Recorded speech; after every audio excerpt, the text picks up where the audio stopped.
All right, here's the materials you'll need to make a basic mini bike seat.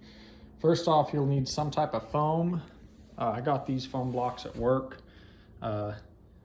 You'll want a total length, probably about 16 inches by 8 inches. These are pretty firm. Eventually they'll break down some. And they're about 3.5 inches tall maybe. You'll want a piece of plywood. The piece of plywood should be a little bit smaller in overall dimensions than your foam. So you'll see that this one's about 15.5 long by 7.5 wide. You'll also need some T-nuts. Those are these. You drill a hole in the plywood, put the T-nut on and hammer it down. I super glued mine on also some just so they'll never come out, but you don't really need to do that. So basically, the process for making your seat is cut the plywood to size, drill the 4 holes. If you already have a mini bike, you'll want to check the bolt pattern and make sure you make it right. Otherwise, you can just make something up like I did. My holes are about 9.5 inches apart by 4 inches. And then your process, you'll basically put the foam on, you'll wrap it in some fabric. You can just order some fabric online or go to a fabric store. And then you'll need staples. You can use a regular stapler and just swing it open, or you can get a staple gun like this from Home Depot for about 15 bucks. And then scissors and a Sharpie. All right, after you get your materials, you want to get your foam, get your leather material or whatever you're using for the covering on your seat. Put your material face down on the floor, and then put your blocks of foam or whatever you're using to stuff your seat. Put them and center them on the material. All right, your next step after you center the foam on your cover material, you're going to want to put your plywood with the T-nut inserts on top of it.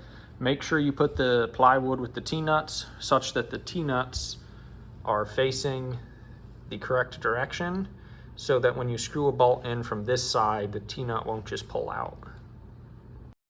All right, the next step that I take is to fold your material over on the longest side of the plywood. So that's this side. I fold it over, pull it taut, and then staple it down. Make sure you don't staple where your holes are. After you staple, you can go ahead and mark where your holes are. Later, we'll cut those out. And then this side I already did up, and this isn't the beautiful, most pretty way to wrap it, but it's definitely one way to do it. Basically, cut along where the plywood ends on your material. From there, you're going to bring one in and pull it tight along there. All right, so both of those flaps, you'll have brought them up and stapled them down. I like to have the top one extend a little further than the bottom one. So just before you staple the top one down, trim the bottom one a little bit. Also on the corners, I like to cut these little diagonals. It looks a little bit nice. You might want to take your time measuring it. I went kind of quick and my corner didn't turn out that great. So now you'll have this flap sticking off the end.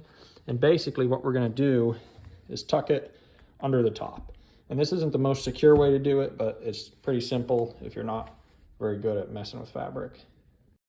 All right, at this point, the bottom of your mini bike seat should look something like this. You've tucked in the ends under the top. You can see kind of the triangle shape. These might come out eventually, but you can just tuck them back in, so it's not that big a deal. There is this little flap on the end, but I mean, I don't really care about it. If you do, you can probably find a better method of folding. So the next step will be just to cut away the fabric around the bolt holes, and then we're going to add some more staples. All right, so I cut away the material around my bolt holes. I added some more staples. You'll see I added some across where the material seams are. And then I went ahead and added a couple just around the corners there, just to hold it down good.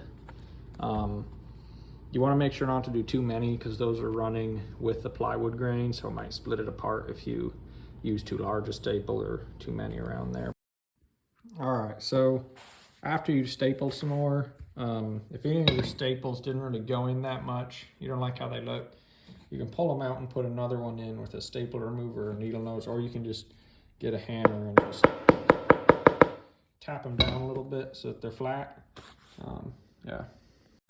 This is about it. It doesn't look too bad. Not the best, but it's pretty simple and quick, so it's pretty easy.